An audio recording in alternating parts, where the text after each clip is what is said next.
What's up, bros? I'm Jonathan. And I'm Caleb.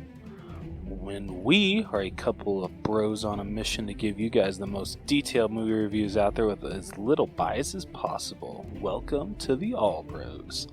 This week on the podcast, we'll be talking about a movie that neither of us have actually seen yet, but it might be a future breakdown.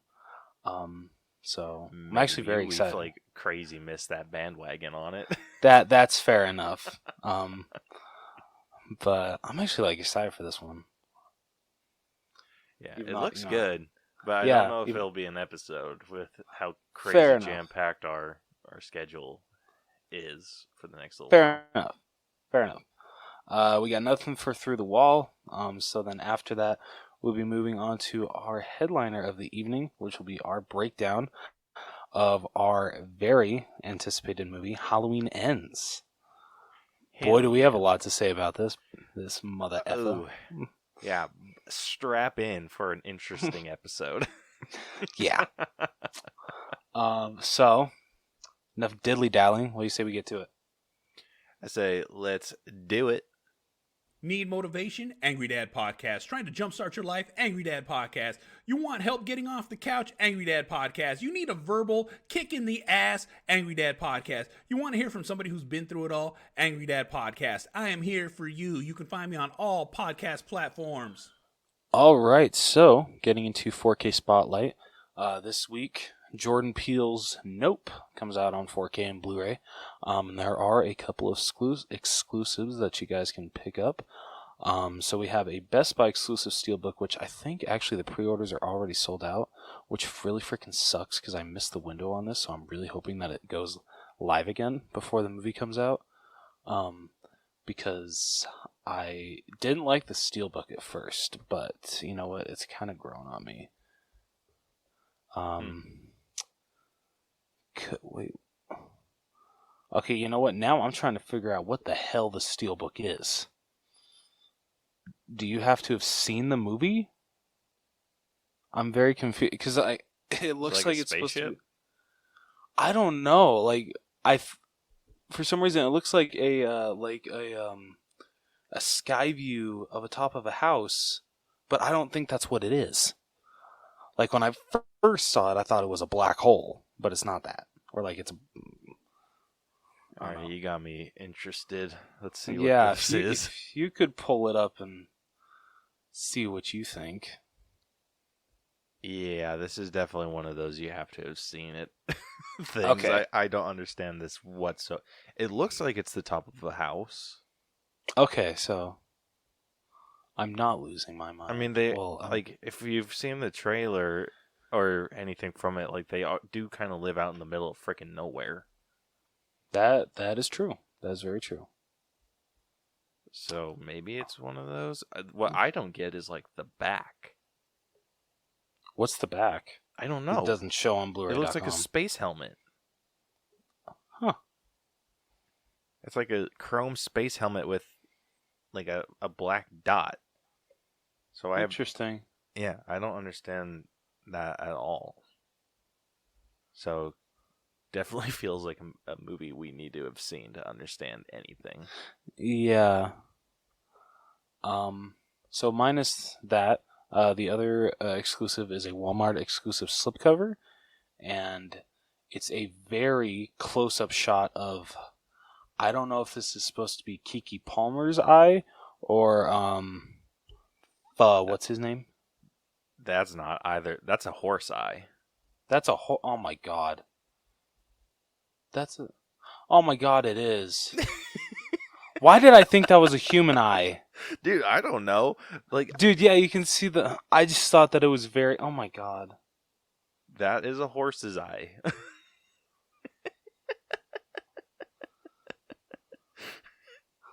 Dude, I was looking at it for a second. I was trying to figure out what it was. Don't get me wrong. I wasn't quite sure what it was either, but I knew damn well it wasn't a human eye, so... I was thinking, this might is that be some sort of alien or something? Nope, it's a horse. This might be the stupidest fucking moment I've ever had on this podcast. I think this is I don't know. This is up there. Because the fact that I thought that this was a human eye, so stupid. It's clearly a fucking animal, Jonathan, you dumbass. That.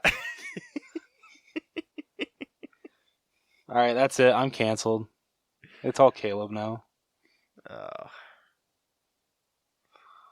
Oh my god. Anyway, moving on from my dumbassery. Yeah, Nope comes out on 4K tomorrow. So if you guys want to pick it up, you can either pick up the regular 4K or Blu-ray, or you can pick up this Walmart exclusive slipcover or the Best Buy exclusive Steelbook. I might pick up this Walmart exclusive as well, because now I just feel bad. I'll give Jordan Peele my money just because I feel bad. I feel like an asshole. That's freaking hilarious, though. Anyway, I want everyone to go and like Google. It's just search the Google images of Nope 4K Steelbook. It's one of the top freaking things that you can see. It's like once you notice that it's a horse eye, it is very obvious that it's a horse eye. How you confuse this for a human eyeball, I will never understand. I don't even know. And I swear, I promise, I hope that did not come across as racist at all. Like, if it did, I did not mean it to at all. I truly apologize if it did. Uh-oh, Rose did a racism. Shut up, because I truly don't. If it came across that way Dude, to anybody, it came off like you're a freaking dumbass. Okay, good. I will take that. Thank God. Okay, cool. I'm still apologizing though. Rose doesn't understand human anatomy. I do not. Why do you think I failed out of science class? Oh man. Anyway, moving on. I don't know what else to say, so should we just let's get to this breakdown before you put another foot in your mouth. Yeah, let's do it.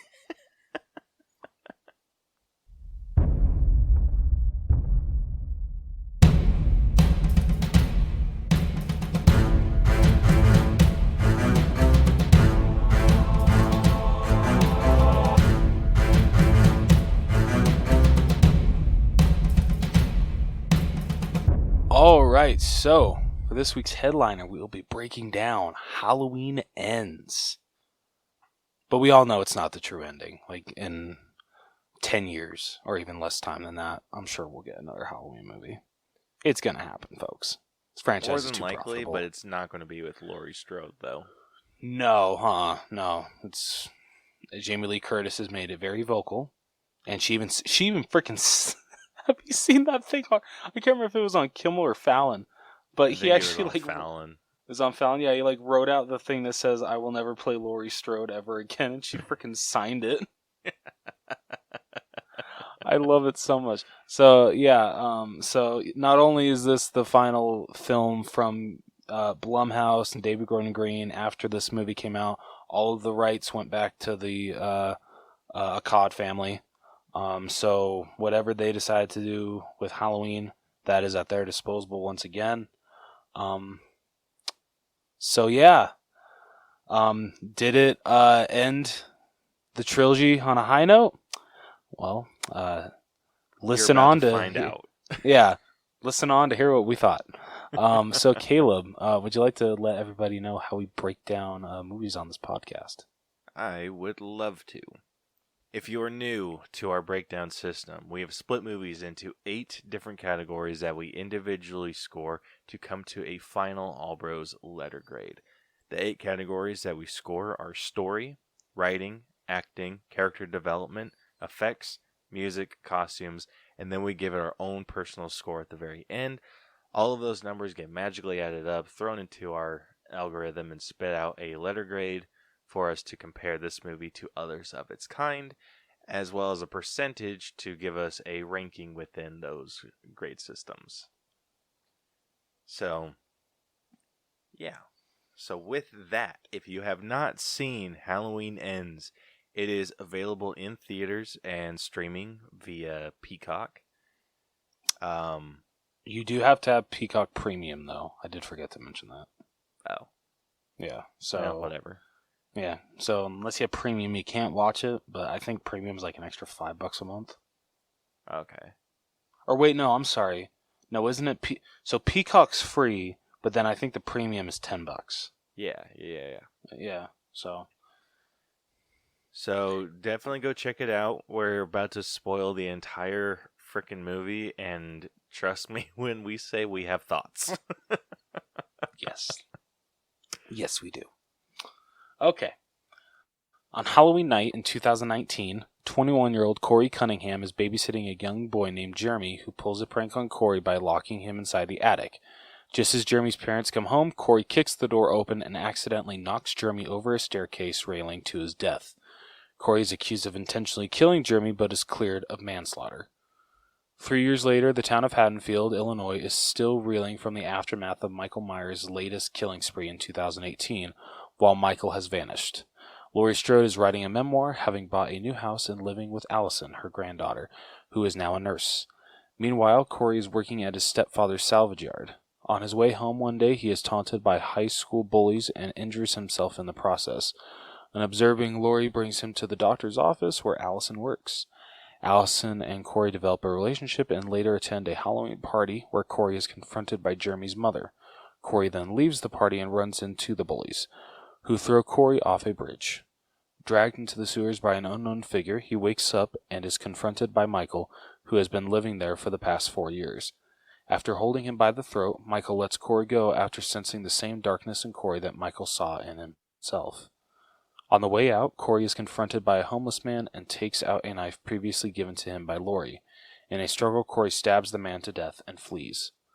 Corey and Allison go on a dinner date, but Allison's ex, police officer Doug Mullaney, shows up and harasses them both. Corey later lures the cop into the sewer. Michael emerges and, although in a weakened state, murders Doug to Corey's delight. Corey decides to become a new boogeyman figure and to take vengeance upon anyone who wronged him and Allison. Allison is passed over for a promotion at work in favor of a fellow nurse who is having an affair with the doctor. Corey then kills the doctor at his home while the nurse is killed by Michael, who followed Corey. An unknowing Allison plans to leave Haddonfield with an insistent Corey because of the past trauma, while Laurie becomes increasingly suspicious of Corey after he begins mimicking Michael's behavior. After finding him sleeping in the spot Jeremy died, Laurie tells him to leave Allison alone. Corey retorts by blaming her for the events that have occurred in Haddonfield and says if he cannot have Allison, no one will. On October 31st, Corey returns to the sewers and successfully fights a still weak Michael for his mask. Meanwhile, Laurie and Allison argue as she plans to leave, and Allison, too, blames Laurie for Michael's actions. That night, Corey embarks on a rampage, murdering the bullies after luring them to the salvage yard. In the confusion, Corey's stepfather is also accidentally killed. He then goes on to kill his mother, as well as the DJ and receptionist at the radio station. Back at the Strode house, Laurie Fow attempts suicide to lure Corey to her, whom she shoots down the stairs. Corey then stabs himself in the neck to frame Laurie for his death in front of the arriving Allison. Michael suddenly arrives to retrieve his mask and kills Corey. After a struggle, Laurie is able to pin Michael to the table. She removes his mask and slits his throat, but he breaks one arm free and strangles her before Allison arrives and breaks his arm. Laurie slices his wrist, finally killing him and avenging Karen's death. With Michael finally dead, Laurie and Allison take his body to the salvage yard by a police escort, attracting the residents of Haddonfield, who follow them in a procession and dispose of it in an industrial shredder. In the ensuing days, Allison and Laurie reconcile, and Allison leaves Haddonfield while Laurie finishes her memoir and rediscovers her romance with Deputy Hawkins.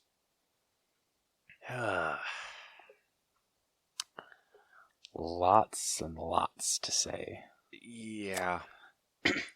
This made it feel like Michael and Laurie had a lot more to do in this film than they actually did. Yeah, and I really blame the marketing team so much for this, because this movie, from the very first poster and the very first trailer, we were straight up promised that the whole plot of this movie would be the final confrontation between Laurie Strode and Michael Myers. That, only one will survive. Their saga ends. I'm like, you got freaking hyped. You're like, hell yeah, this like, yeah, I'll fully admit. Of course, after because I loved Kills so much, I was so excited for Ends, and the way that they were making this out to be the definitive ending to these two's timeline. It felt like we were all, us Halloween fans were going to be very pleased with how they wrapped it up, and I'm sorry to say I wasn't fully pleased. Nope. Even for don't. someone that's not, I wouldn't consider myself even close to as big of a fan as you are, but I do really enjoy the Michael Myers story and like the different timelines that they have, I guess. But this one just did not sit well, and it unfortunately was a little bit of a letdown. It was. And like I was telling Caleb, it's been talked about that David Gordon Green recreates the original 3 films in this franchise. Halloween 2018, basically a bit-by-bit retelling of Halloween just 40 years later. With Michael escaping, coming back to Haddonfield, killing a bunch of people, Laurie Strode stopping him. Halloween Kills, just like Halloween 2, Laurie Strode takes a back seat a lot of the movie. She's out of it for a lot of the movie, but it takes place in takes place mostly in a hospital. Michael Myers is a lot more aggressive, kills a lot more people. Bam. There's a lot to relate to that one. Now with Halloween 3, Season of the Witch, which I think is actually a very good horror anthology film, that if you don't even think about it as a Halloween movie, it's really freaking good. Halloween 3 Season of the Witch, I didn't say the full title. It's actually really good because the only time that they even Michael Myers is mentioned is just because the first movie is playing on a TV in the background. That's the only reason. That's awesome. Yeah. So with this one, David Gordon Green trying to showcase I feel like in that one it's about a company that distributes Halloween masks, and that will take over kids, and that's how they're able to rule the world or some shit like that. I haven't seen that movie in a while, but I really do recommend it. You should really check it out, Caleb. Hey, future movie night. Just saying. I'm down. Sweet. But I feel that one benefited because it had nothing to do with Haddonfield, Laurie Strode, Michael Myers.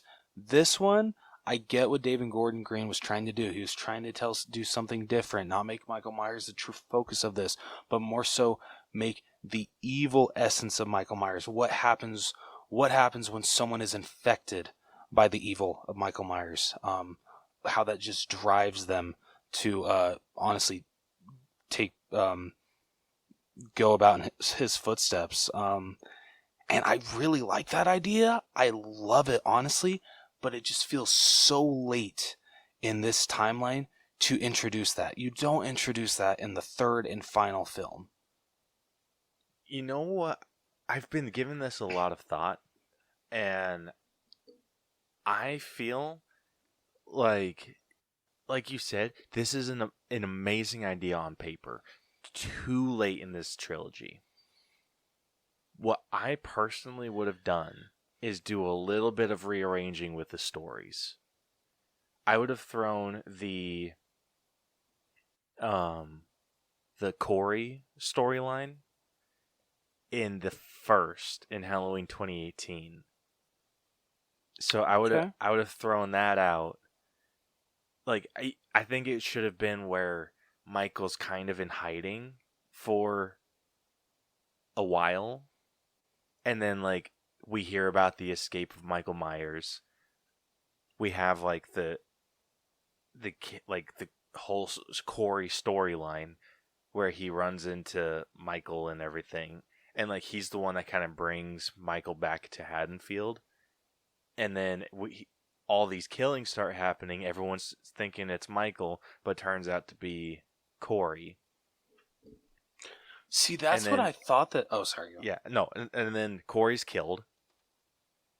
And Okay. then it's like a soft ending where it's just where Laurie's kind of comes back out and is into the real world and is like, Michael's back.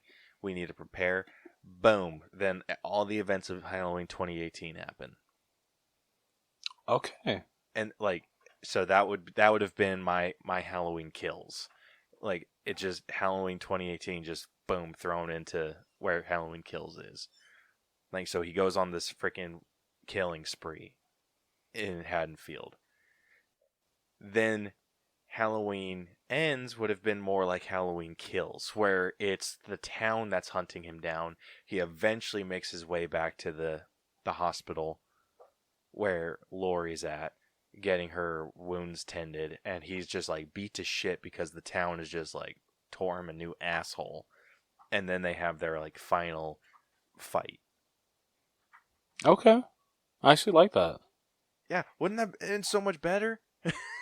The funny thing is, it's like the final confrontation in this. I actually like. Don't get me wrong. It's cool seeing like Haddonfield just like all come together and just watch Michael Myers get completely shredded. It makes complete sense. But I don't know. I feel like I felt more closure with the ending of Halloween 2018, where she traps him in her basement and sets the place on fire. Yeah. That I got more closure from that. Like, I would have actually preferred that. If that was their final fight, and then she's just like, goodbye, Michael, sets the place on fire, and, you see her leaving, and, just, I don't know. I feel that was a way better definitive ending. Yeah.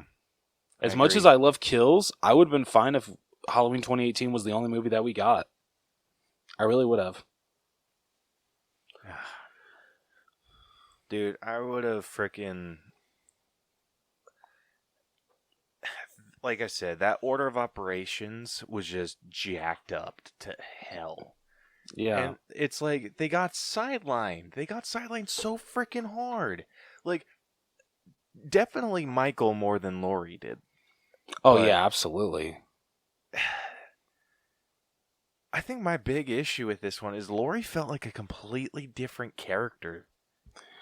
The way that I look at that, and I completely understand where you're coming from, I feel this is the Laurie that is like just trying to move on from her trauma, like trying not to make that the focus of her life, and like kind of reinvigorating like a new person. It's a new Laurie Strode. I get that, but she's living in a world where Michael is out free. I think that she's just Immediately, like, so, okay, so this is where I'm calling bullshit. You mean to tell me that Laurie holds on to this grudge against Michael for how long? 40 years? I mean, technically been 44 in this movie. Okay, so no, like from 2018. Is that Oh, like 40 years? Yeah, 40 years exact. Okay, so if you are trying to tell me that the woman for 40 years that built herself a Michael Michaels killer home, I love how you put that. knows without a shadow of a doubt that Michael Myers murdered her daughter and is out somewhere in the world, that she would suddenly be like, yeah, I'm just going to move on. Bullshit. Absolutely freaking not, dude. That is... I mean, maybe she hoped that he had died? No. I don't know. Like, doesn't she talk to him in the deleted scene? Or, like, the alternate ending? Yes, she does. Yeah, you're... no, So, dude. that's There's why... no freaking way. Because, yeah, so straight up, that alternate ending does not work with this this movie. Because when she, like, hangs up... Because in the alternate ending of Kills, she's calling Karen the phone rings, and Michael actually picks up the phone, and you hear his heavy breathing, and she says, "I'm coming for you, Michael," and throws down the phone, and you see her walking down the hallway of the hospital with Michael's butcher knife, and then that's it. It cuts. That would have made no sense at all if that's the ending that they went with for this one, because there's a 4-year time jump. The original ending makes sense because the last shot is literally just Michael looking outside of his window, or his childhood house's window. So that makes sense that, after that, Michael literally just walked away. I don't know how the hell he snuck past those everybody in Haddonfield, but whatever. He snuck off, and he's been in hiding for 4 years. Yeah, that's the thing, though. He killed Lori's daughter. There's no way in freaking hell that Lori would move on from shit like that. Not after the 40-year grudge that she just held over Michael's head. Are you shitting me? And then she's suddenly like, "Oh, my apple pie." Go screw yourself. It was a pumpkin pie. Whatever. Yeah, when she's just like, it's a Halloween tradition. Since when? Yeah, you've been hunting Michael Myers for the past 40 years. You that is your Halloween tradition. So yeah, there's some bullshittery happening in this movie. They just completely attempted a rewrite. Like, this is where I would have, like, the order of operations would have come in real handy, where Halloween Kills, where I probably would have saved the Michael Myers burning in the basement pit. Mm-hmm. I would have saved that for the finale. Like, that would have been how he died. Perfect. In my rewrite. Like, that would have been where he died, and the house would have come crumbling onto him, dead. Yeah. And then, like, if you just something along those lines, because the fact that he got out of that is total horse shit. But whatever. I mean, you got to give it to Haddonfield though, like deciding to just put his body in not a meat grinder, industrial grinder? Is that what it's called? I don't know what those things are called. Anyway, that's like honestly smart, because like ain't no way he coming back from that. Yeah, I mean, if you still want to do the freaking meat grinder, like, do it to his charred corpse. Like, or something. Like, did like, you okay, hear... like, you could pull him out, like, whatever. Like, you can do, like, go that route if you want. But, dude, it's freaking... Please there's tell no me. way. Have you heard the alternate ending for, like, or what the original For this? ending was? Yeah. That when they streamed it for test screenings, I think this ending, like, they actually reshot it. Or, like, this was, like, one of the last things that they shot, and this was, like, a couple months before the movie came out. What did they try doing? So the original ending was, it wasn't Haddonfield, like, getting in a procession to give Michael Myers the send-off that they feel he deserved.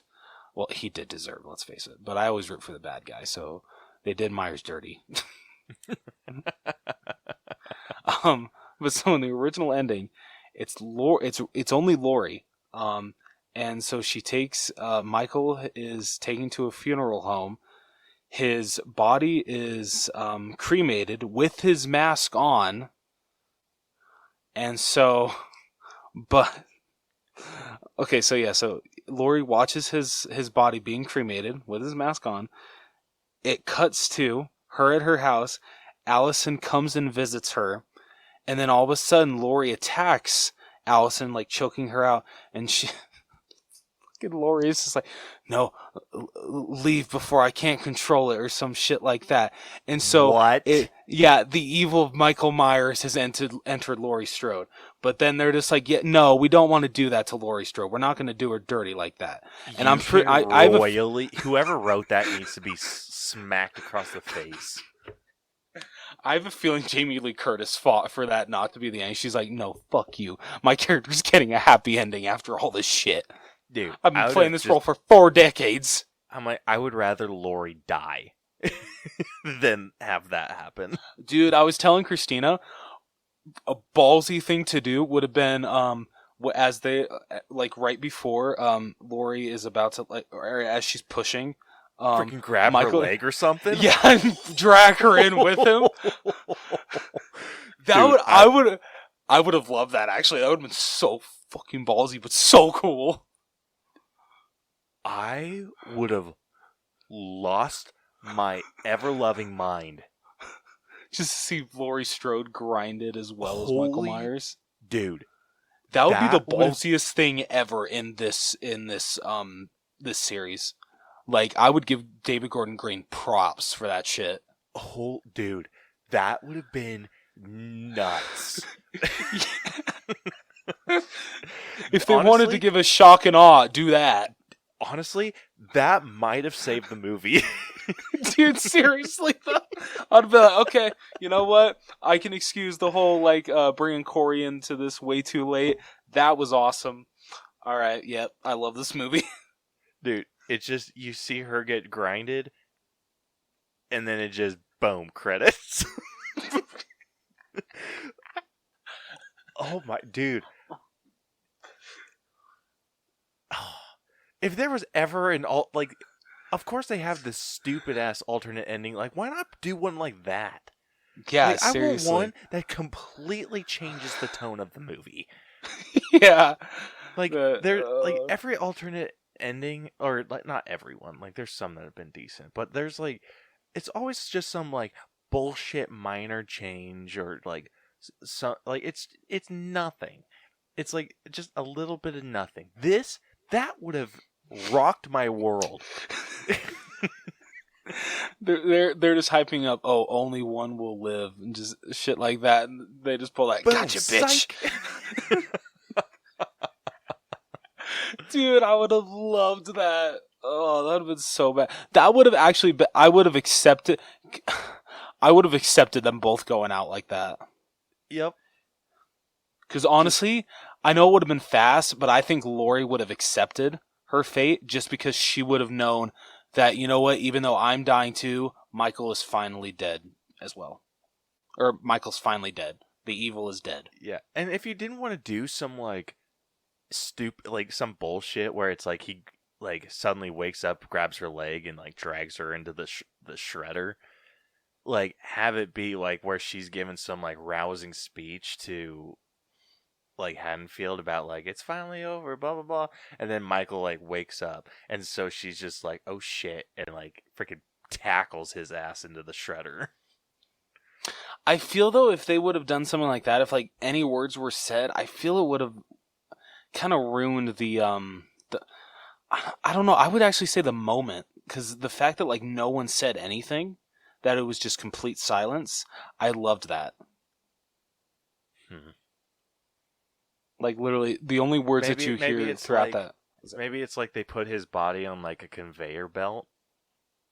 Okay. And then it's like he's at the top of the conveyor belt, or like near the top, and then like does his like the classic sit up.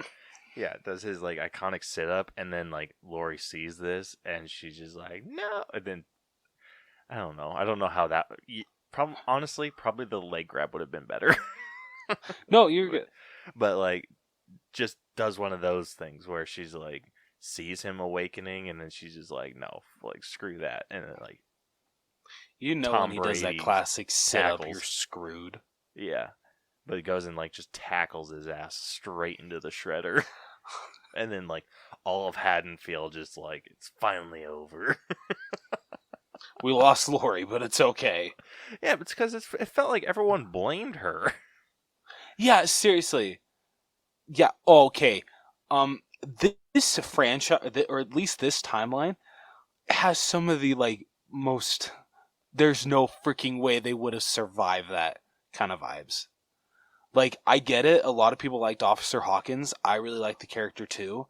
But bringing him back in Halloween Kills after being stabbed and run over by a freaking car, he should not have just been, like, you know...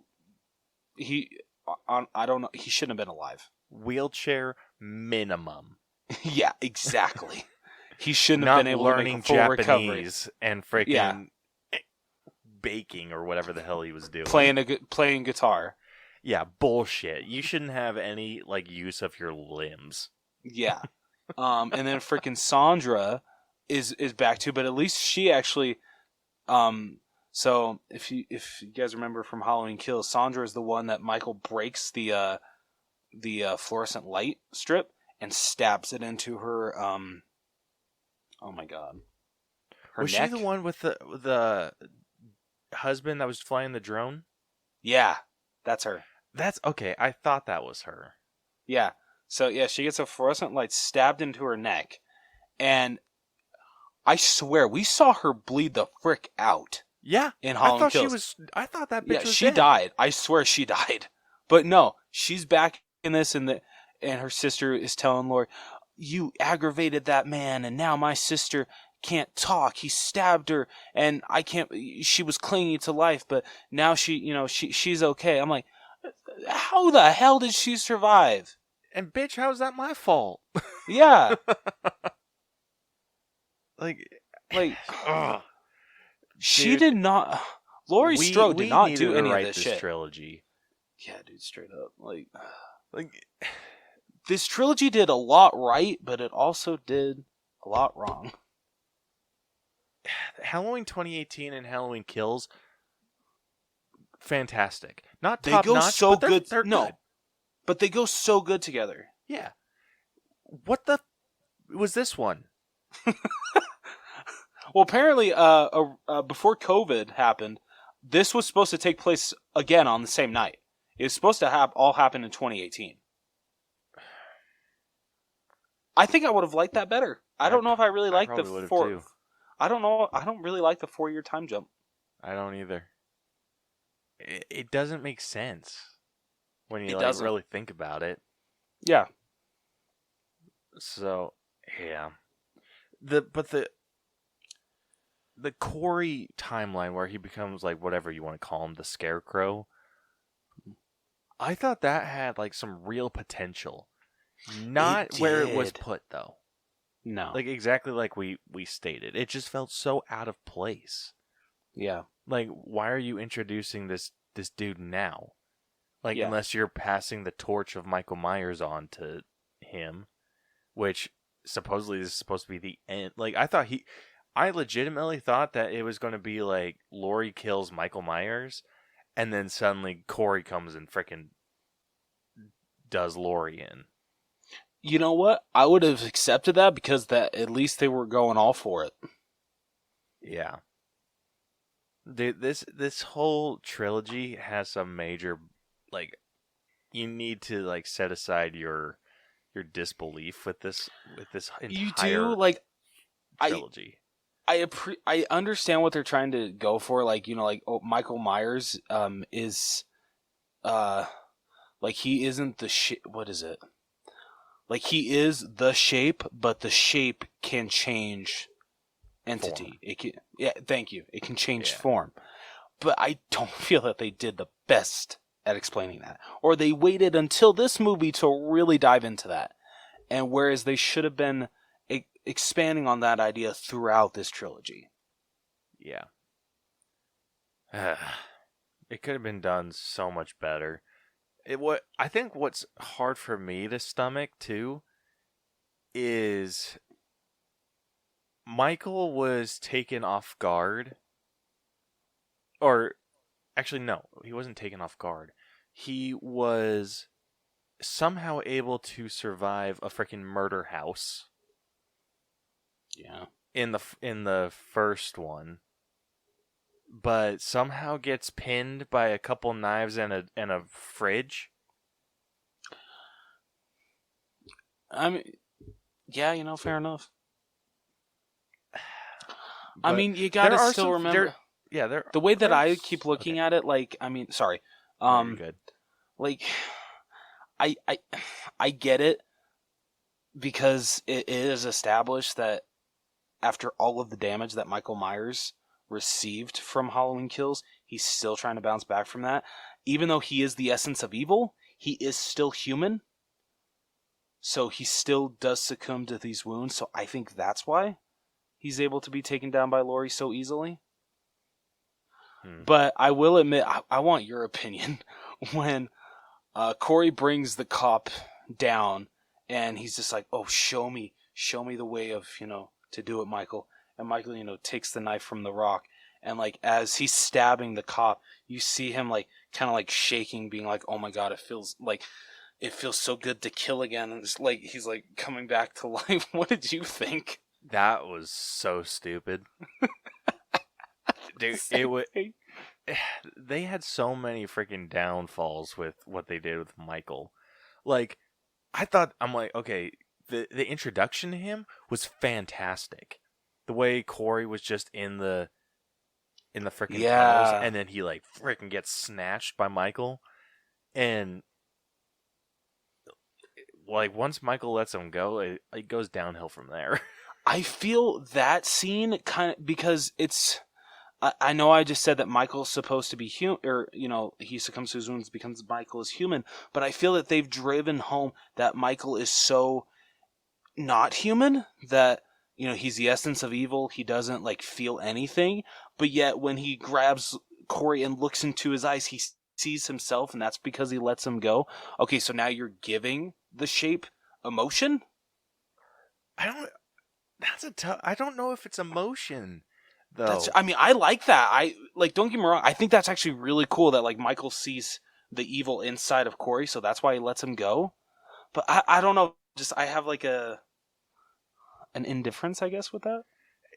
It's a tough one. I think he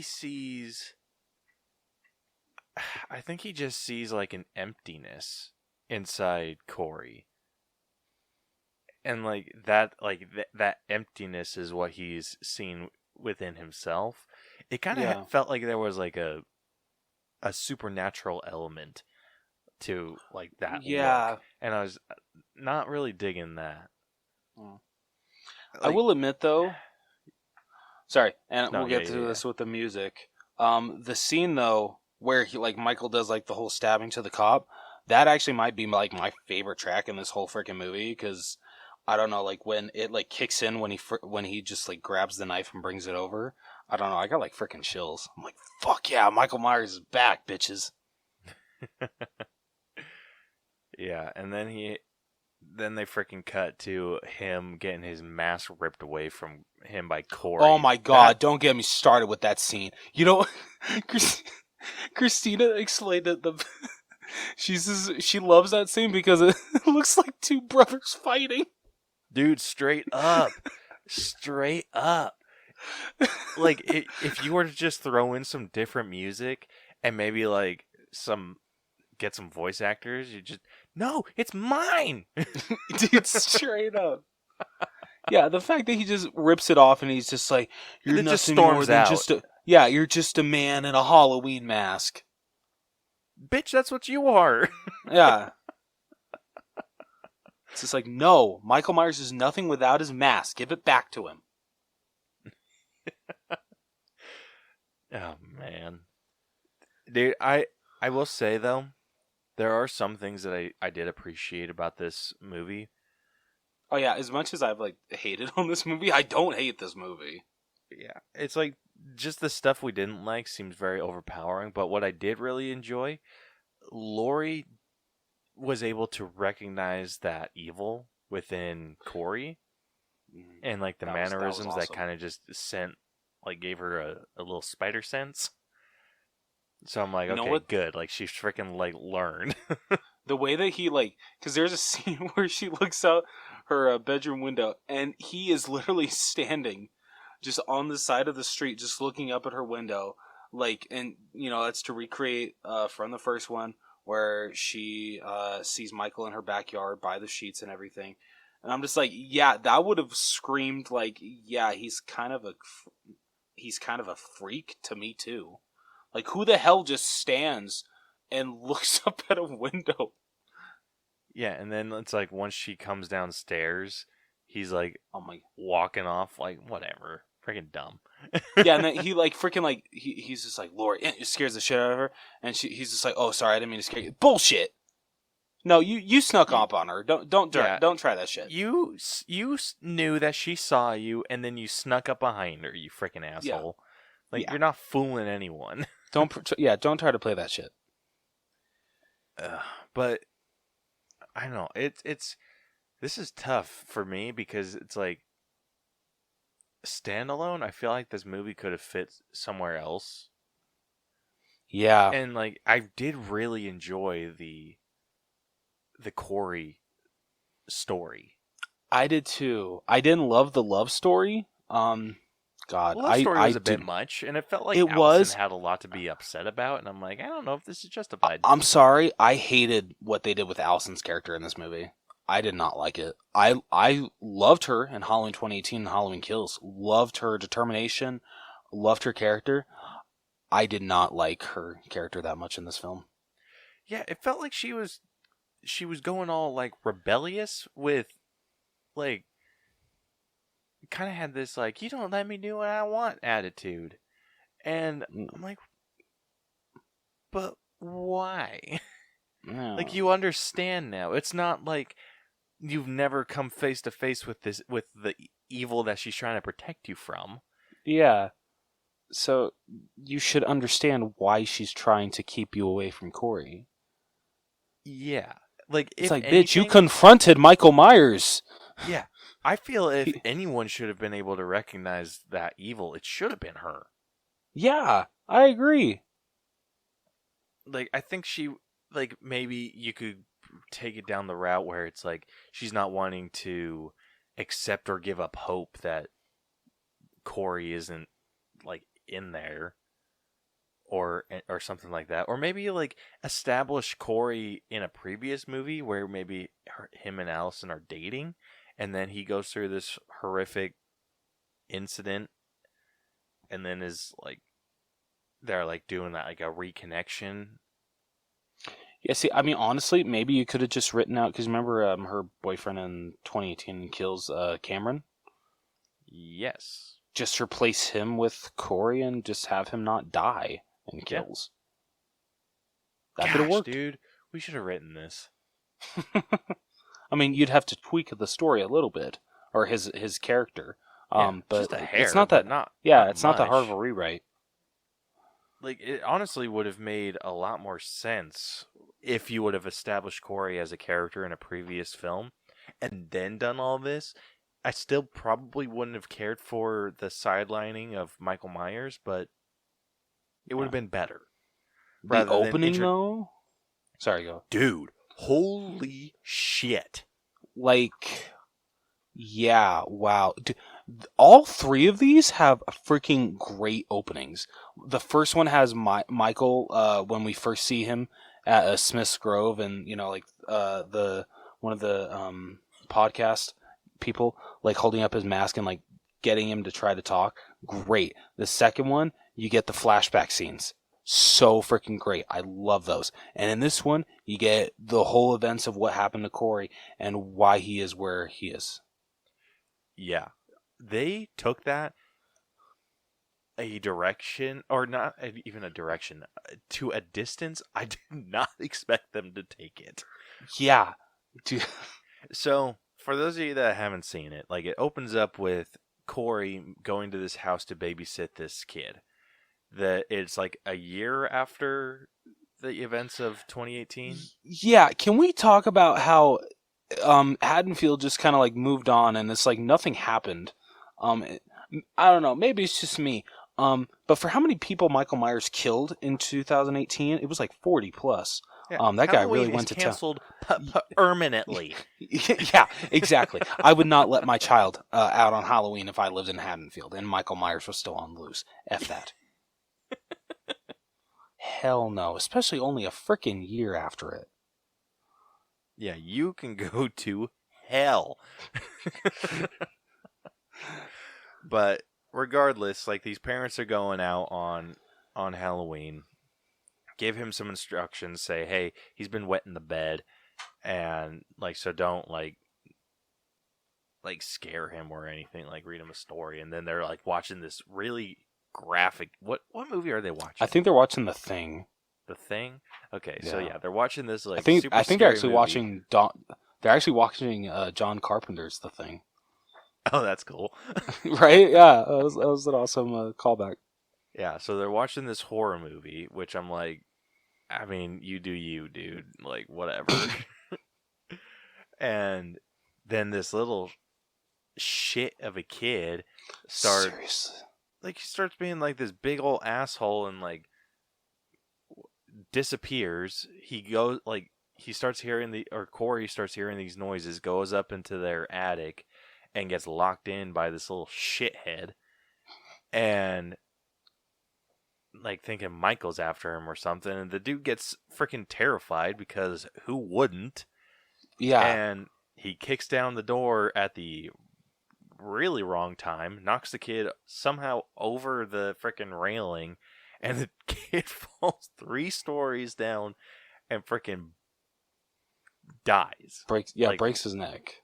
Yeah, but I knew, so as soon as Corey got locked in that room, I knew, like, okay, the door's gonna fling open and like it's gonna knock, like the kid's either gonna get hurt or he's gonna fall down and like die. Like I figured that was gonna happen. I was just like, okay, that's just kind of an inevitable. I swear, thing. everyone is like so good at like calling shit, and I'm not.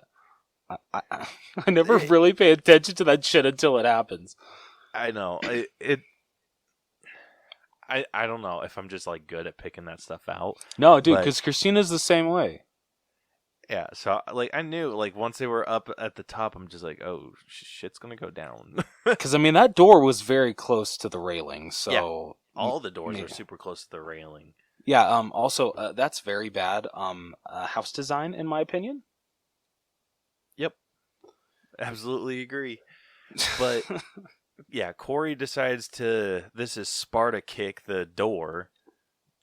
Because, like, dude, his parents walk in on the worst moment when he says, "I'm going to kill you, Jeremy." Yeah. Like, I'm going to kill you. Boom. Spartan kick. Boom. You're... surprise, surprise. Your son is dead. And the fact that they had him... that they showed as much as they showed... I was just like, oh, he's just... like, we're just going to see the body fall. We're going to hear the mother scream.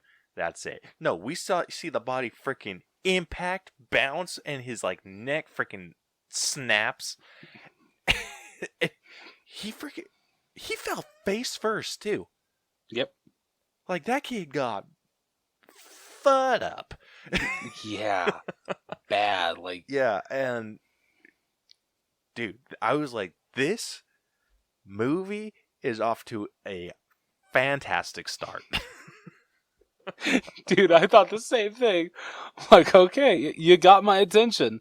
You absolutely got my attention. Message received. But damn. And yeah, so after, like, with that, I was just like, I'm all in.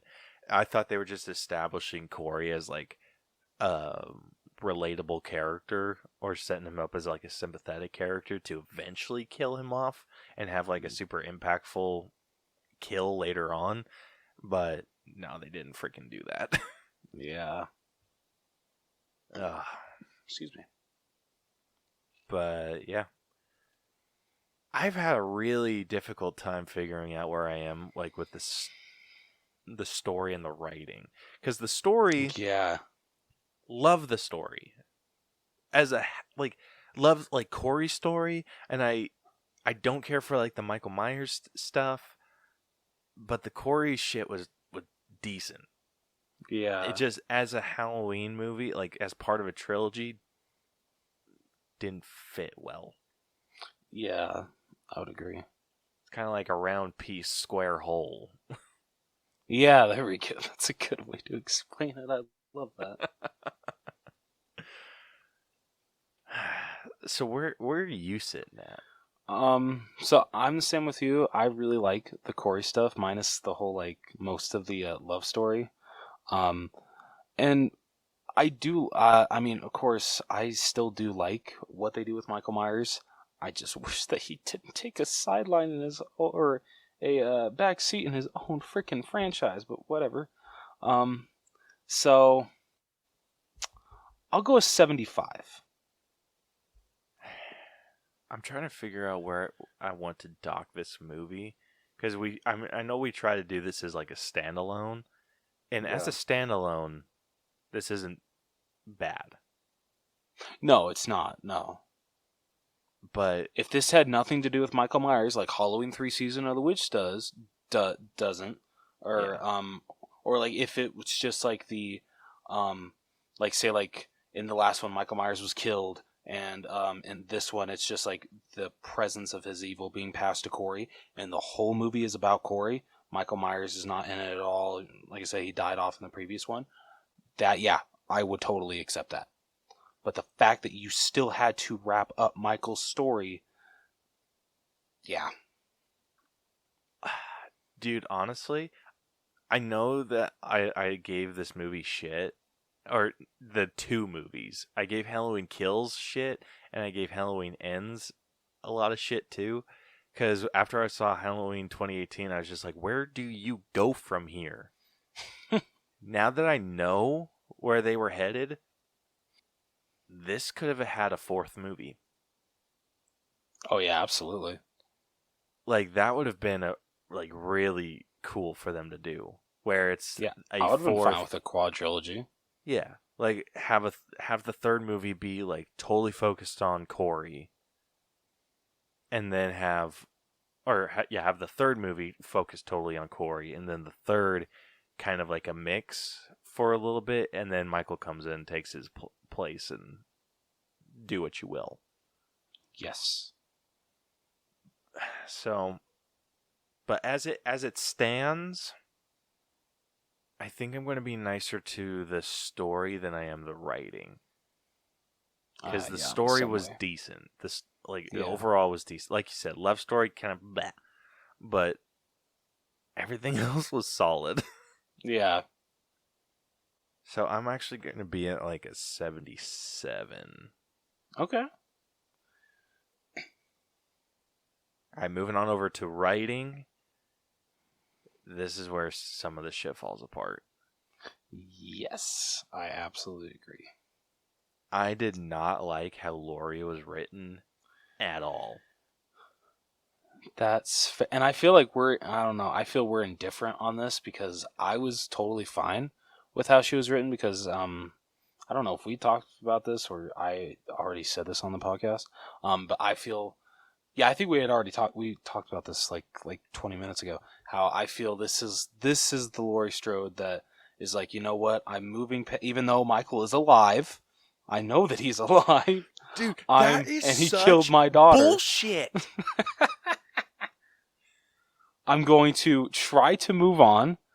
I'm going to embrace life, try to appreciate what life I have left, and I'm just going to go for it. I'm going to enjoy it. Like she, hooks up with, or she starts to rekindle her relationship with Officer Hawkins.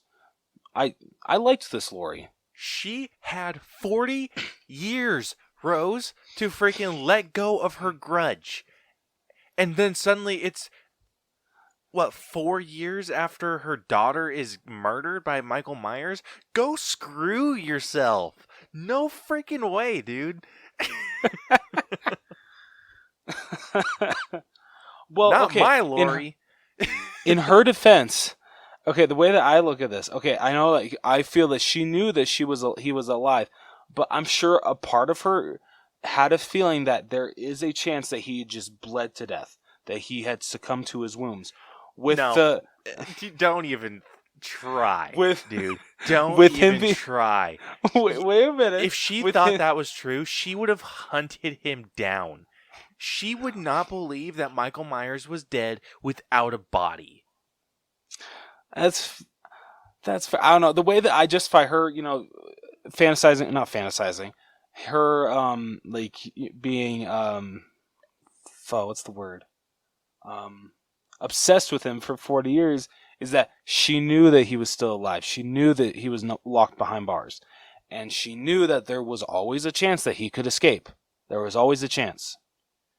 So that's why she was always That is a much weaker argument, dude.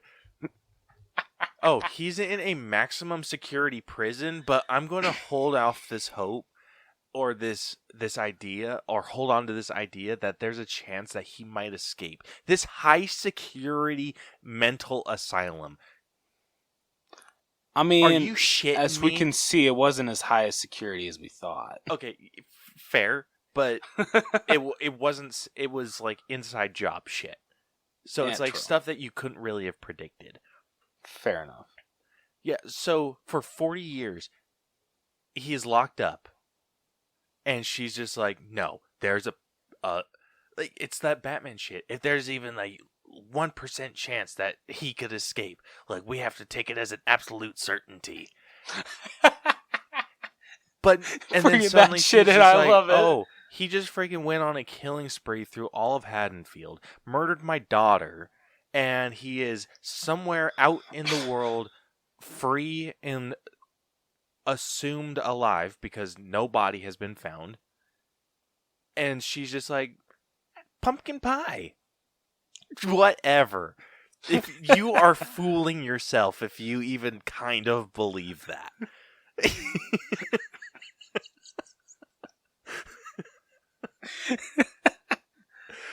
She's in denial.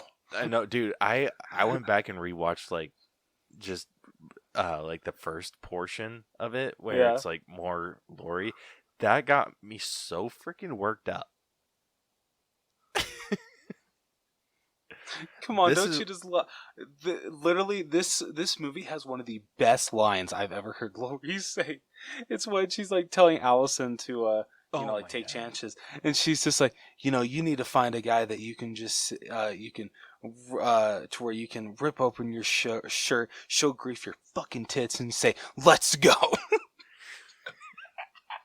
It's so good. I love it. Great line, wrong movie.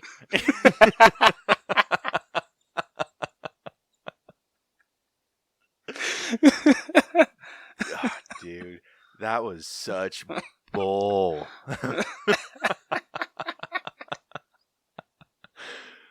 Oh man,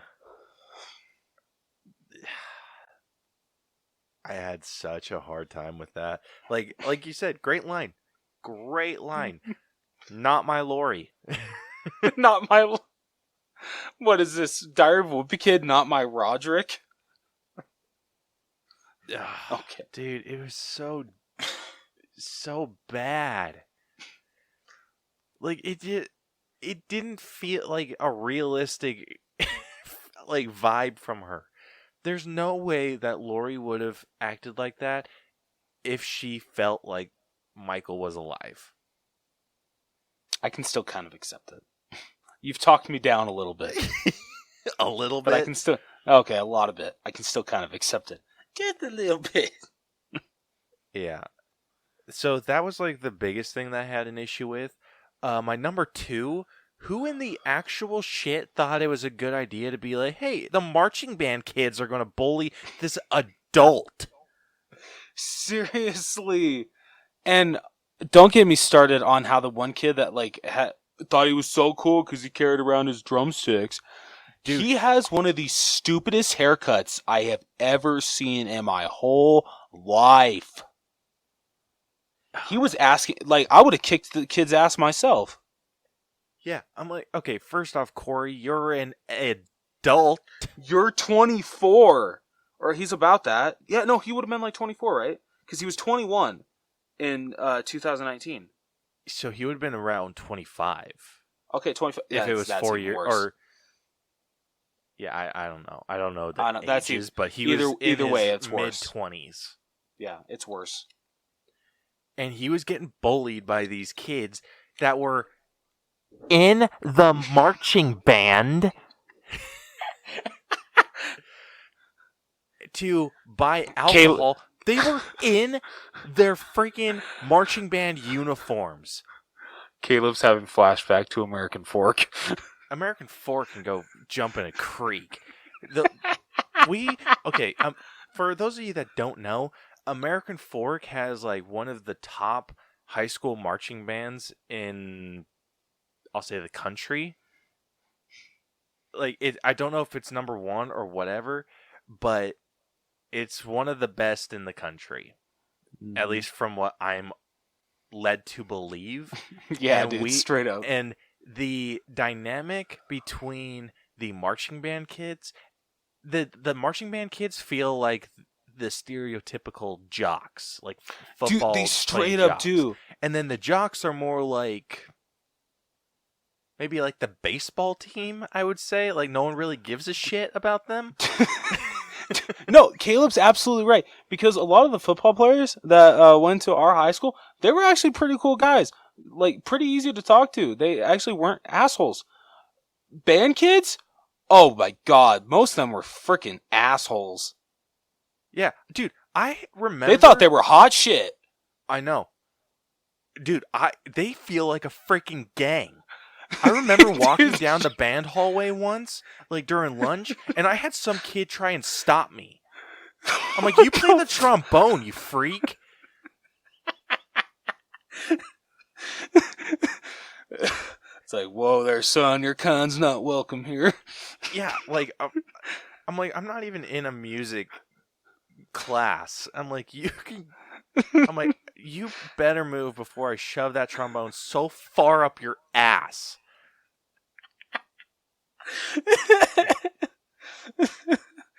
And it was all because I had to just go talk to my teacher who was like down that hallway. They're like a freaking gang. And so like that's exactly what this felt like. But I'm like, there's no way in hell, dude. You're in your marching band uniforms. You know how stupid everyone and their mother looks in their marching band uniforms? Yeah. Ridiculously. And you're going to bully a full-grown adult? Dude, I'll still see people that we graduated with, still wearing their AF marching band black jackets. I'm like, are you freaking kidding me? Let go of the past. You were a marching band. Cool. That was in high school. You're a freaking adult now. Get over it. We're getting real worked up on this episode. This movie's brought out a lot in us. But dude, like, no freaking joke. It is ridiculous, and it kind of, like you said, it gave me flashbacks to high school. I hated the marching band kids. Same. Like, they are such freaking dipshits.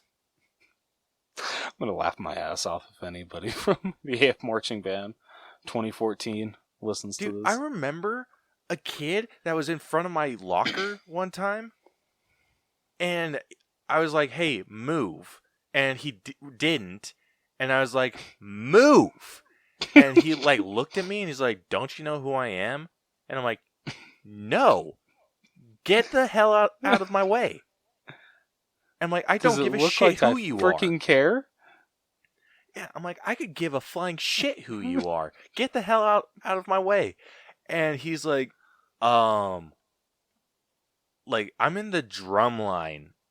I'm like, in the marching band? And he's like, yeah. And I'm like, okay. Oh my god, I didn't know, Your Highness. Yeah, I know. I was just like, oh shit. I'm like, okay. Stop like, the frickin' presses. Yeah, I'm like, what's that supposed to mean to me? I'm like, does that just mean you want me to like give you a good beat while I whack the shit out of you? I'll even use your drumsticks if you want me to. Yeah.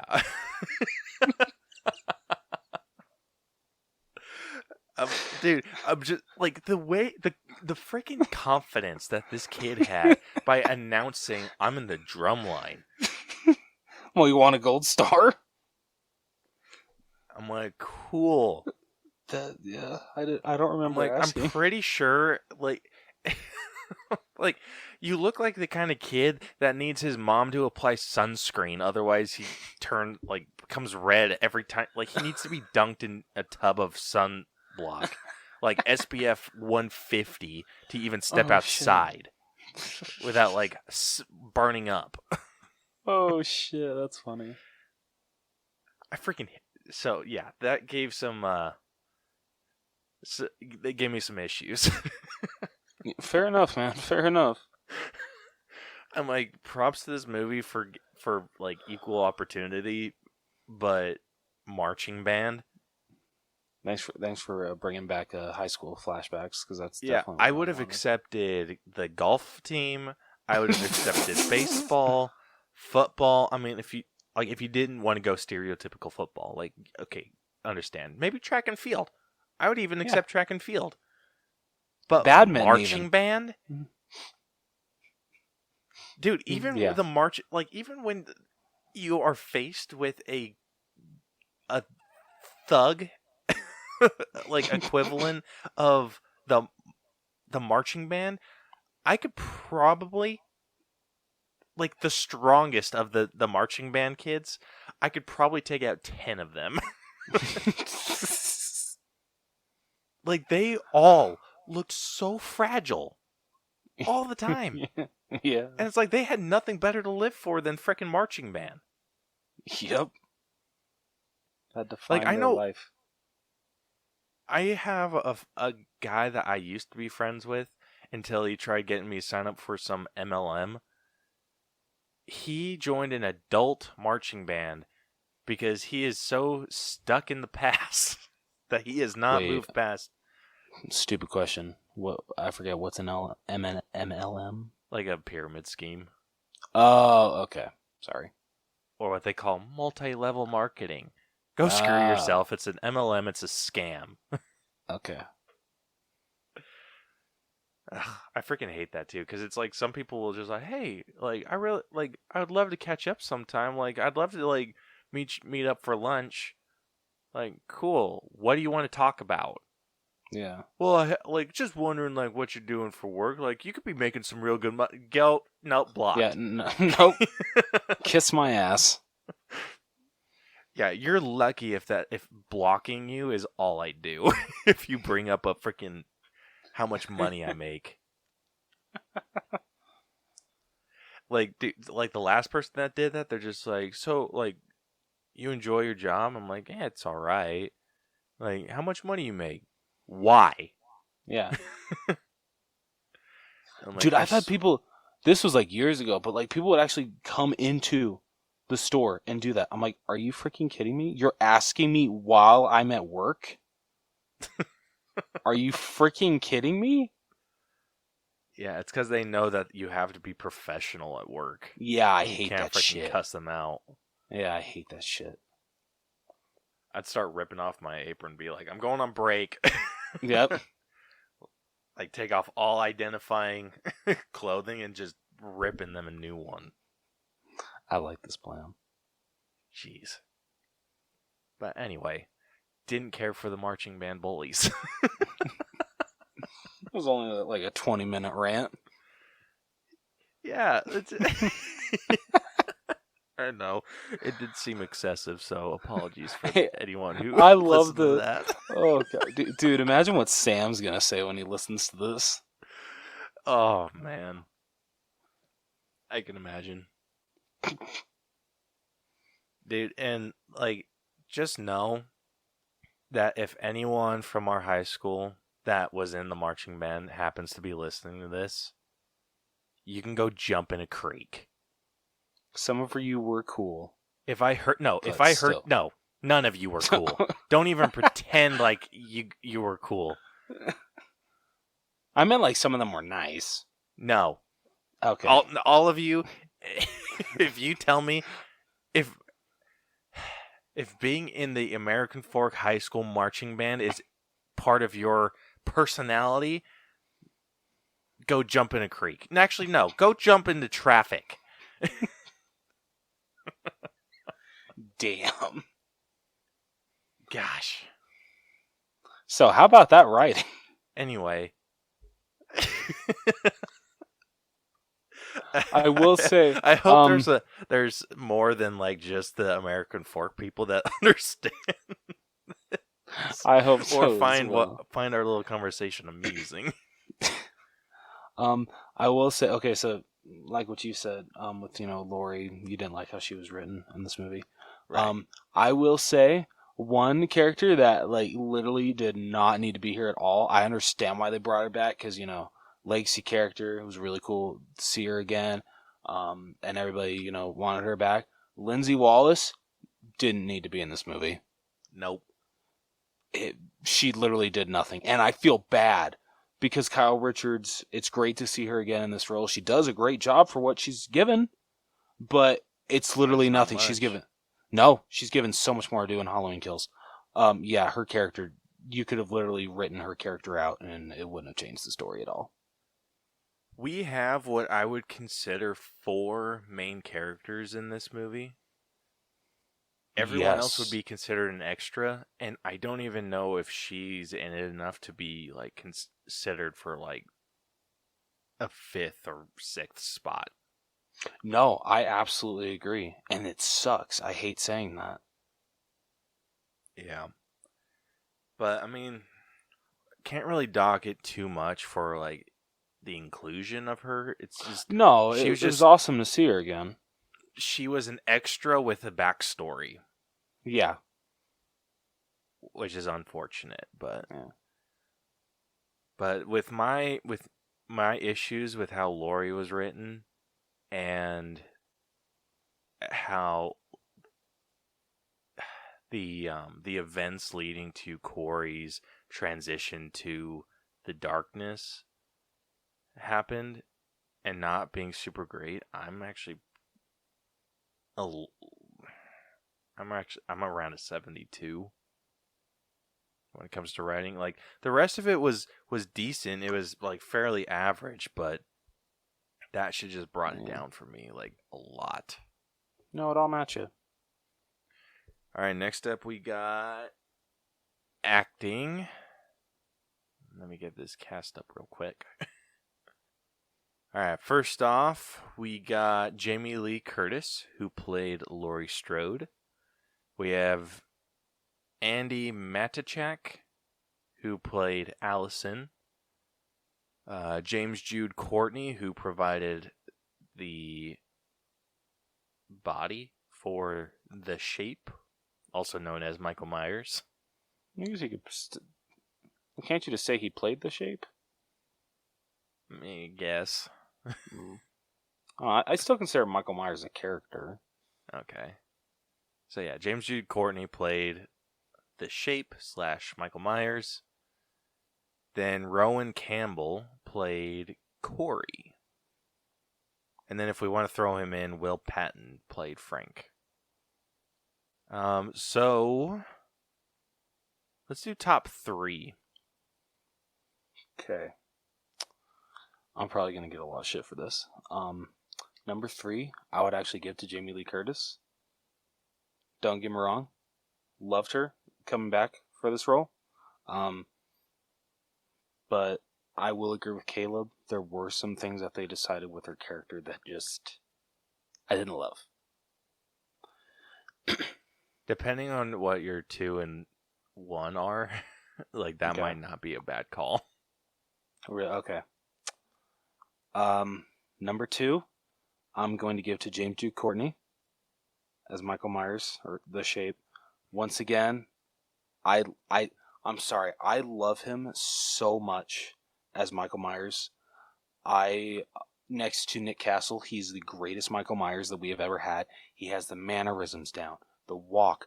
He doesn't do his own breathing. That actually, Nick Castle came back and does all the breathing for Michael Myers throughout this whole trilogy, and that just makes me so happy. It's so freaking awesome.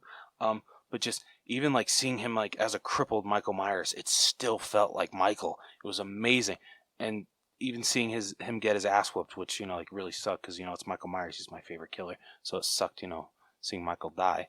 But it was still great. James Jude Courtney did a fantastic freaking job. And once again, he freaking killed this role. So number 2, number 1, yeah, I'm definitely going to give to, what was his name to play Corey? Rowan Campbell. Rowan Campbell. Brand new character, introduced way too late into this trilogy, but boy did this guy deliver in what he was given. I didn't love the love story, but everything when it comes to him, the evil Michael Myers taking him over, especially the scene at the beginning, how it opens the movie. His acting is so good in that. His acting when he becomes the Shape, quote unquote, is great. He knocked it out of the park, in my opinion. Absolutely. And funny enough, my top 3 looks almost exactly like yours. Okay. My 1 and 3 are the same. So Rowan Campbell being my number 1. Like you said, knocked it out of the freaking park. He was just enthralling to watch. Yes. And just watching that deep dive down into the depths of darkness was insane to watch. So he did a fantastic job, and I hope he's in more stuff. Like, I hope so too. He's if a good actor. I know if he would if they would have gone the route of passing the Michael Myers torch onto him, or maybe the Shape. Yeah. Like if they would have passed like that on to him, and maybe we got some movies with him as the Shape, I would have loved that. I would have probably actually accepted that. Yeah, I know when he was wearing the mask, I brought it up to you. I'm like, there's just something about the way he wears it that doesn't quite fit, but he does a really good job. Yeah, he does. So, yeah, well-deserved number 1. Number 2, I'm actually going to give to Andy Matichak, who played Allison. Okay. I felt she gave a solid performance. Like, even though I didn't necessarily care for her role in the movie and like the routes that she took with kind of the defiance against Laurie, Mm-hmm. I still think that she pulled off the her love interest towards Corey really, really well. And kind of like I know from us looking onward onto it, Allison's decisions may have felt very like stupid, but you got to think too, she's in a fresh relationship thinking that everything's like going all hunky-dory. So she's seeing nothing but green flags. Like she's completely colorblind to the red flags. And then True. Once she like kind of gives that moment where she is like snaps at Laurie, is ready to leave with Corey and everything, and is traveling back, thinks Laurie's killed Corey, and like starts to see all of these starts to see the red flags, like sees the radio station that's on fire, and like just having that moment click in her brain, like, oh shit hit the fan with him, like maybe I was wrong, then travels back to help Laurie just in time to kill Michael Myers. So really enjoyed her character arc. And then like you said, Jamie Lee Curtis back as Laurie, just masterclass. Absolutely, yeah. Like she filled that role so well. Even though I don't care for like the routes that they took with her character, her acting was just fantastic. So absolutely no complaints there. Like these three are so close together. Like it's hard to say 1, 2, 3. This is like another like 1.1, 1.2, 1.3. Okay. And then number 2, like my technical number 2, would be James Jude Courtney as Michael. Yes, I love it. But yeah. So where are you sitting with acting? No,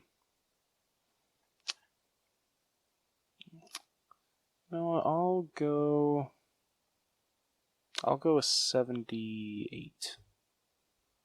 That's not bad. Ooh. Honestly, I feel like the cast did a decent enough job where it was maybe a little bit higher than that. All right. I'm just trying to think of like how much higher. I might go a solid 80. Okay. Good choice. I think like just the main cast alone, like just the 4 that we brought up, I think just them alone would have been maybe in the 85 range, but I think it's the extras that kind of pulled it down a little bit more for me. That's fair. Like especially the radio guy, I don't think Oh he God, I pulled off hated his, him. Yeah, yes, he was an asshole, but I don't think his death was just cheesy as shit. Yeah, but I loved it though. I didn't care if it was cheesy. Yeah, it was a pretty decent. Guy got what was coming to him. Straight up. So yeah, I'll think I'm going an 80 or an 80. Fair enough. But with this being a horror movie, we do not do character development like normal. We actually do logic. Yes. So does the movie follow its own rules? This is supposed to kind of be a more like realistic take on Michael, right? Not like supernatural or anything. So does it kind of follow within those guidelines? I feel though the more that they've dived into this trilogy, they've kind of dived more into the supernatural of Michael, because of like the whole, the evil kind of transitioning into Corey, the fact that Laurie in the last one says that the more he kills, the more he transitions into the true epitome of evil, because she straight up says that Michael Myers was the epitome of evil in this movie. So I feel with that, they're kind of setting up more of a supernatural, but then at the same time, they're still making it to where Michael Myers he's human. He's still succumbing to his wounds from literally the whole town of Haddonfield just beating the shit out of him 4 years ago. So it's like a mixed bag. I don't know which one to go for. It is really tough. I was giving this some major thought too. Like, how do you figure this out? Yeah. I mean, all the kills that they do make absolute sense. What happens to the person after either Corey or Michael kills them completely makes sense. I would feel, and I'm sure you would agree with this, the only kill that is probably not logical is when Michael stabs that one lady to the wall. Because ain't no way just one single freaking knife can hold up a human body. Yeah. It did make sense in the original. It doesn't make sense in this one. Although I feel in this one it seemed like it was stabbed further though. Barely. Maybe, but it was also stabbed into a painting. Yeah, that's true. So it actually might have been even worse in this one. Yeah, at least the other dude was stabbed into a door. True. Yeah, that's a good point. Oh. But, I mean, there were, I don't know, like, the physics of, like, I'm just thinking, like, the guy at the radio station getting his tongue cut off. I don't know if you could do that with just any pair of scissors. My question also, I know that he got his...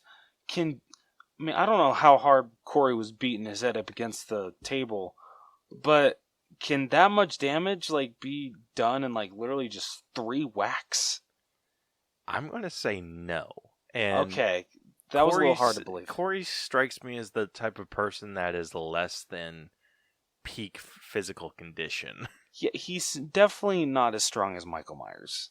Absolutely not. Michael Myers has a freaking brute force. Yeah, if Michael would have done it, I would have completely bought it. But Corey absolutely. doing it, it's a little hard of a... Kind of like the same thing with the whole head stomp. Did that feel like that could have happened? Not with him. Yeah, in Halloween 2018 made sense when Michael stomped his doctor's head in. Yeah, Corey, yeah. Definitely would have busted up her face. Wouldn't have freaking cracked it like a pumpkin, though. Yeah. And then he I think it would have been better had they saved that part for when he drove over her face. Oh, I agree. That would have made a lot more sense. But yeah, so yeah, definitely have to take into consideration Corey's killing spree and how that just kind of felt out of the realm of possibility for him. Yeah. But the rest of everything else felt pretty decent, so I might be pretty high with the logic on this one. I'd go like an 85. I think I'll match you there. All right, next up we got effects. Lots of practical on this, which I appreciate. That's what I love. I love that about most horror movies, especially slashers. Tons of fake blood and a lot of prosthetics, but I love it so much. Yeah, they do a really good job with this one.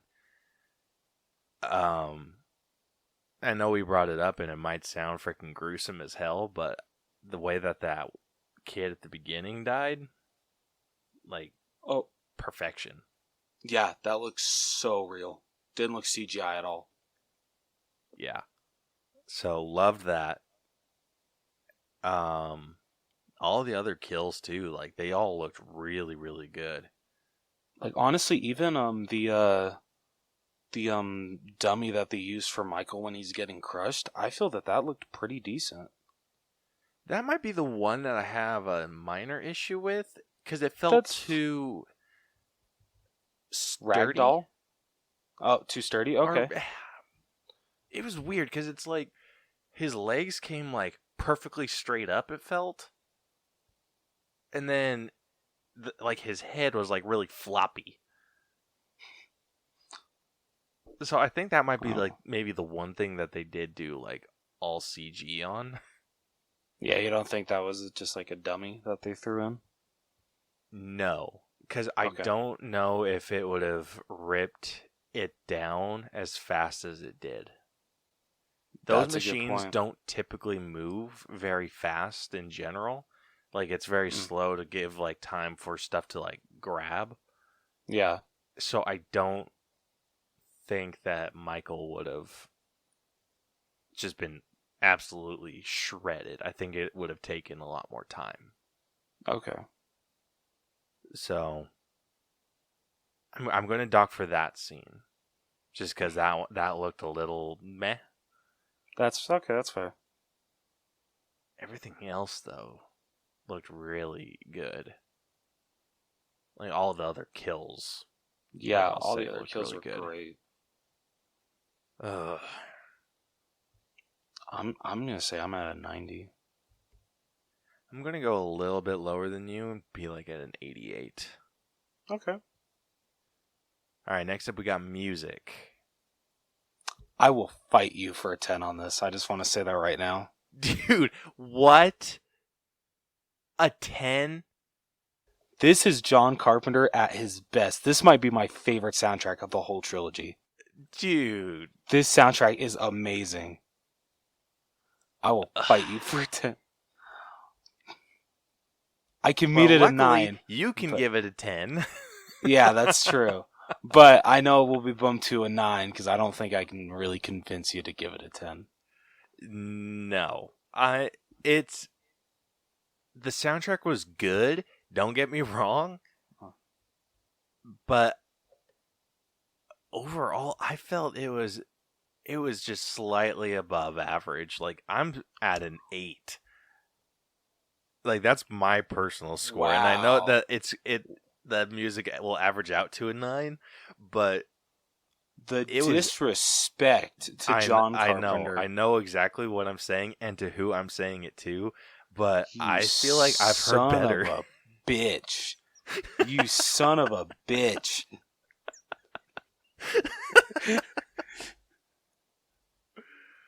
Dude, literally, I'm the kind of person, I can hate a Halloween movie, but the soundtrack is always just still freaking good. Yeah, not in this one. I disagree, so kiss my ass.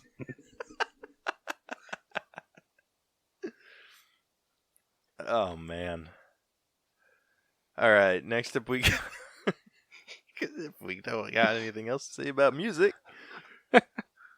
Next up we got costumes. And this one's hard for me, too. Because, like, the only, like, costume would be Michael's. And you could say, I guess, like Corey's scarecrow mask. I know, but he only wore it once. True. Like, I think if he would have worn it more, or even, like, I would have loved for him to make a full mask. That would have been cool. Like, if he would have made, like, what are those freaking bags called? Like, that they use for, like, scarecrows. Oh. Like a I know what potato you're talking about. sack. That's what it is, yep. Yeah, like if he would have made a potato sack bag where it looked kind of like that Halloween mask, that would have been awesome. That had such potential. That would have actually also been like a really cool like Easter egg to Jason, because that was like the first mask that he wore was just a bag of potato bag, or a potato bag on his head. Yeah, I don't think I would have wanted just like a potato sack with holes in it. I would have wanted it to be like, to have like that Halloween-y feel about it. Okay, like, that's have fair. like the like maybe put that face, like the scarecrow face that he had, onto the mask. Okay. Or onto the potato sack. Like if he did that, I think that would have had such potential, especially with him wearing an outfit like, I mean, he was wearing like a wool sweater, so he kind of had that scarecrow vibe. It was just true. a super cheap mask, which I think if you're going with Michael, like you need a killer mask if you're going to be his sidekick. Michael doesn't need a sidekick. Agreed, but I think there was a missed opportunity there for like a kick-ass mask. Yeah, that's fair. I do want to point out one thing though. I'm sorry. I don't care how much like the shape takes over Corey. I would not put on that mask. I don't want to know how bad that thing smells. Yeah, that shit got melted to his face, dude. Yeah. Like you you don't think that he got a latex little has sweaty? To smell so bad. Ugh. Yeah, I'm pretty sure even Michael, like, the reason that he sat up and looked at Corey when he left was like, ew. He's just like, I can breathe. I can finally breathe. Fresh air. Like, he looked over at Corey being like, you gonna, like, wash it or something? Freaking disgusting. I will say, though, I mean, once again, the mask looked great. Oh, yeah. Amazing. Like, if there's like one of the biggest positives you can take from this whole trilogy is that they replicated that mask from the original film and just aged it up so perfectly, and throughout all three of these movies, just from it being burned, from the burns like setting in with this movie and it like becoming mold, just so freaking great. Like, oh my god, I freaking love all three of the masks in 2018 Kills and Ends. All three are great. Dude, they look amazing. So yeah, no complaints there with Michael's stuff, at least. Yeah. What are you sitting at with costumes? I mean, I'm fairly high, but I'm not at a 10. I'm at a 9, honestly. I can give you a 9. Okay. I think if I'm like anywhere, I'd be more at like an 8.5. But that's fair. Since we round, that would be a 9. So yeah. All right, last up, personal scores. Do you want to start? Yeah, I'll start. Oh, okay. As much of an interesting watch as this movie was, I do really feel like it was a somewhat decent conclusion to the Halloween trilogy, or at least that updated Halloween trilogy. It was good. I feel like there was some things that could have been altered, story-wise, like just over the entirety of the trilogy. I think all of the parts were there, though, and it led to an enjoyable time. Like, I had a great time watching this movie. I would have liked to see what this would have looked like pre-pandemic times. Like, if they had the time to have this all filmed and made before we were hit by that stuff. So I would have been very interested in that. And overall, I think it was a decent send-off for the characters. Could have been better, but what are you going to do? I still feel like this has a lot of watchability value. Like, as much as we shit on it, or have shat on it, I think it is definitely worth a watch. So definitely go check it out if you can. So I will be giving this an 81. Okay. So yeah, this was definitely not what I expected from the final movie in Blumhouse's and David Gordon Green's trilogy. But I do appreciate it trying something different. I just feel it was way too late in the game for that, and I do not like that Michael Myers takes such a backseat to this. I get that they're trying to say, the shape changes form. It's not always Michael Myers. That's where the entity is right now, but it can be shifted into another entity. I like that stuff. I think it's really cool. But just bringing in this new character, Corey, as much as I loved the character and what they did with him, minus the love story. I know I've said that many times. It just felt way too late in the game. We were so hyped up to be it saying, with Laurie and Michael, their saga ends. This will be their final confrontation. Only one will survive. Well, yeah, that definitely happens. Michael bites the dust, and as much as I was sad to see Michael Myers die, he went out in like a badass way. It was really cool seeing the whole town of Haddonfield just having a midnight procession and just watching him be crushed to dust. It was really cool. But just their fight just felt so anticlimactic, and just it didn't go on for as long as I feel it should have. In 2018, I feel it went on for longer. Yeah, if I remember right, it definitely did. Yeah. I think this just needed to not spoil the entire freaking fight in the trailers. I agree. Yeah, seriously, there's like not one... I think the only shot that I can think of that isn't in the trailers was when Michael chokes Laurie, and when she freaking like hammers that one knife into his hand. That's it. Everything else is in the trailers. Well, and of course, her slitting his wrist. That's not in it as well. But anyway. See, I was telling my sister, this is the first like Halloween movie that we've seen together that she loved it, and I just liked it. I thought it was good. That's really what it was. So I will say I was disappointed. Probably not as much as some other fans were. I know there's some fans that just absolutely hate this movie, and I can understand why. I understand why fans love this movie. Completely understand. And this movie has sparked so much debate among this fan base that literally you can't if you love this movie, you suck. If you hate this movie, you suck. Like, no one can have an opinion with this movie, and I hate it. It's really annoying. Well, luckily, after this breakdown, no one else can have an opinion because they'll all be wrong. Damn right. So for me,